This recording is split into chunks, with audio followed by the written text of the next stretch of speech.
Friends, आज मैं आपके साथ शेयर करने वाली हूँ गुजराती स्पेशल फुल्का रोटी की रेसिपी। आज की इस वीडियो में मैं सारे टिप्स और ट्रिक्स शेयर करूँगी जिससे आपकी रोटियाँ भी एकदम परफेक्ट और नरम नरम बन के तैयार होगी। आटा गूँथने से लेके रोटी बेलना और रोटी कैसे सेकना है उसकी सारी टिप्स भी शेयर करूँगी, तो वीडियो को एंड तक ज़रूर देखिएगा। और अब हम फटाफट से रोटी बनाना शुरू करते हैं। रोटी के लिए मैंने यहाँ पे 2 कप नॉर्मल जो हम रोटी के लिए गेहूं का आटा लेते हैं वही आटा लिया है, यानी कि मैंने यहाँ पे 200 ग्राम जितना आटा लिया है। उसमें आधा छोटा चम्मच नमक का डालेंगे। ये बिल्कुल ही ऑप्शनल है, अगर आप नमक के बिना रोटी खाना पसंद करते हो तो आप यहाँ पे नमक को स्किप भी कर सकते हो। पहले हम हल्का सा नमक को आटे के अंदर मिक्स करेंगे, उसके बाद हम इसमें थोड़ा थोड़ा करके पानी डालते जाएंगे और आटे को अच्छे से गूँथ के तैयार करना है। हम यहाँ पे एक साथ ज़्यादा पानी नहीं डालेंगे, हमें यहाँ पे थोड़ा थोड़ा करके ही पानी डालते जाना है और आटे को अच्छे से मिक्स करके गूँथना है। यहाँ पे आप देख सकते हो कि मैं एकदम थोड़ा थोड़ा पानी ऐड करती जा रही हूँ और सारे आटे को हमें इस तरह से गूँथना है। जिस तरह की फूली फूली और नरम रोटियां खाना हमें पसंद है, वैसा ही एकदम नरम आटा हमें गूँथ के यहाँ पे तैयार करना है। तो इस तरह से आप यहाँ पे इसकी कंसिस्टेंसी देख सकते हो। सारे आटे को हमें इस तरह से मिक्स करते जाना है, जोड़ते जाना है और एकदम अच्छे से इसको गूँथ कर तैयार करना है। जितना अच्छा आटा आप गूँथ के तैयार करोगे उतनी ही अच्छी रोटी आपकी बनके तैयार होगी। यहाँ पे आप देख सकते हो एकदम नरम आटा हमारा गूँथ के तैयार हो गया है। आपको यहाँ पे कंसिस्टेंसी भी पता चल गई होगी। इसको हमें इस तरह से उंगलियों की मदद से और हाथ की मदद से अच्छे से गूँथना है। उसके बाद हम इसमें 1/4 चम्मच जितना ही तेल डालेंगे और फिर से हम इसे अच्छे से गूँथ लेंगे। यहाँ पे आटा गूँथना बहुत ही ज़रूरी है और आटा हमारा एकदम नरम और स्मूथ होना चाहिए। उस तरह से हम यहाँ पे उंगलियों की मदद से और हाथों की मदद से 3 से 4 मिनट के लिए फिर से आटे को अच्छे से गूँथ लेंगे। अब इस आटे को हम 20 से 25 मिनट के लिए सेट होने के लिए रख देंगे। यहाँ पे आप आटे की कंसिस्टेंसी अभी देख सकते हो। आटे को फिर से हम ऊपर से हल्का सा तेल से ग्रीस करेंगे ताकि आटा है वो सूख न जाए।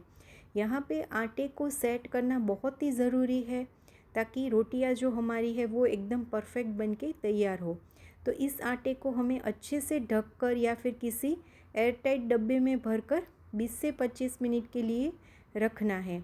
20 से 25 मिनट के बाद आप देख सकते हो कि आटा है वो अच्छे से सेट हो गया है। तो फिर से हम आटे को हल्का सा गूँथ लेंगे। यहाँ पे आप इसकी कंसिस्टेंसी देख सकते हो कि हमने 20 में 25 मिनट पहले जो आटा रखा था उसका और 20-25 मिनट के बाद आटा जो सेट हुआ है उसका कलर हल्का सा चेंज हो गया है। अब इस तरह से अच्छे से आटा हमारा गूँथ के एकदम स्मूथ और सॉफ्ट बन के तैयार हो गया है। तो इसमें से अब हम रोटियां बना लेंगे। उसके लिए थोड़ा सा आटा हम इस तरह से सेपरेट कर लेंगे और इसका हल्का सा प्रेस करके पेड़ा यानी कि एक लुइया बना के तैयार करेंगे।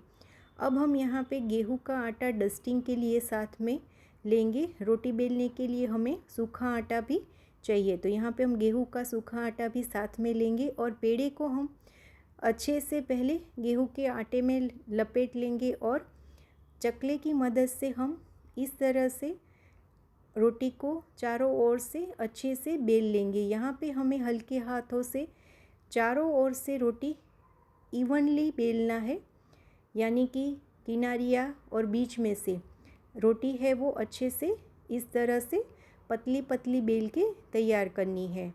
अब मैंने ऑलरेडी तवा गरम करने के लिए रख दिया था। हल्का सा हमारा तवा गरम हो गया है, तो यहाँ पे रोटी को हम पहली साइड लो फ्लेम पर हल्का सा ही पकाएंगे। यहाँ पे आप देख सकते हो कि छोटे छोटे बबल आना शुरू हो गया है। उसके बाद हम इसकी साइड पलट लेंगे और गैस की फ्लेम हाई कर लेंगे।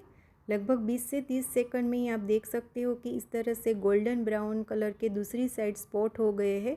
उसके बाद हम गैस की फ्लेम पर रोटी को डाल देंगे इस तरह से और अच्छे से हम चारों ओर से इसको पका लेंगे, यानी कि हम इसे सेक लेंगे। रोटी जल ना जाए उसका भी हमें यहाँ पे ध्यान रखेंगे। इस तरह से हम सारी रोटियों को तैयार करेंगे। पहली साइड हमें लो फ्लेम पर पकानी है और फिर रोटी सेकने के लिए हमें गैस की फ्लेम हाई कर देनी है और उसी दौरान हमें बाकी रोटियों को बेलते जाना भी है, यानी कि ये दोनों प्रोसेस हमें साथ में करनी है। रोटी को बेलना है और रोटी को सेकना है। अगर आप ये दोनों प्रोसेस में पहुंच नहीं पा रहे हो तो पहले स्टार्टिंग में 2-3 रोटियां साथ में बेलकर रख भी सकते हो। और अब उसके साथ में हमें एक और प्रोसेस करनी है। एक के ऊपर एक रोटी रखते जाना है और उसमें हमें इवनली घी स्प्रेड करके लगाना है। हमें लंबे समय तक रोटियों को नरम रखने के लिए ये सारी प्रोसेस साथ में करनी है। हम रोटियां बेलते जाएंगे, रोटियों को सेकते जाएंगे और रोटियों पे घी भी अच्छे से लगाते जाएंगे। और यहाँ पे आप देख सकते हो कि एकदम सॉफ्ट और परफेक्ट हमारी गुजराती रोटी बनके तैयार है। तो फ्रेंड्स, इस रोटी को आप लंबे समय तक ऐसे ही रख सकते हो। इसके लिए हम यहाँ पे किसी डब्बे का या फिर कैसरोल का उपयोग कर सकते हैं। कैसरोल या डब्बे में एक साफ़ कपड़े में आप गर्मा गर्म रोटियों को लपेटकर अच्छे से कवर करके रख दीजिए। लंबे समय के बाद भी आपकी रोटियां हैं वो एकदम सॉफ्ट और फ्रेश रहेगी। तो फ्रेंड्स, इस तरह से आप भी ये गुजराती फुल्का रोटी घर पर ज़रूर से ट्राई कीजिएगा। मेरी रेसिपी और वीडियो अच्छी लगे तो इसे लाइक शेयर कीजिएगा, चैनल को सब्सक्राइब कीजिएगा। Thank you.